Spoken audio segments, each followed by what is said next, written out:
સુરતના ઉધના મગદલા વિસ્તારમાં મોપેડ પર જતી શિક્ષિકાના બેગમાંથી રસ્તા પર પડી ગયેલા 40,000 સીસીટીવીની મદદથી પરત મળ્યા હતા। સુરતના ઉધના મગદલા રોડની એક સોસાયટીમાં ચાલુ મોપેડમાંથી રોડ ઉપર પડી ગયેલા રોકડ રૂપિયા 40,000 સીસીટીવીની મદદથી પોલીસે શિક્ષિકા બેન પ્રેમીલાબેન અલોકભાઈ બાગડીને પાછા અપાવ્યા છે। પોલીસે ફરિયાદ આવ્યાના 1 કલાકમાં જ કેસનો નિકાલ કર્યો, જે ખૂબ જ પ્રસન્નીય છે। શિક્ષિકાએ કહ્યું હતું કે રૂપિયા ઘર ખર્ચના હતા।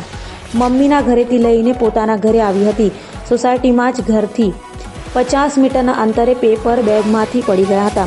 જોકે સીસીટીવીમાં રૂપિયા અને મોબાઈલ પડી જવાની ઘટના અને રૂપિયા ઉપાડતા મોપેડ સવાર બંને કેદ થઈ જતા પોલીસની મદદથી મહેનતના રૂપિયા પરત મળ્યા હતા।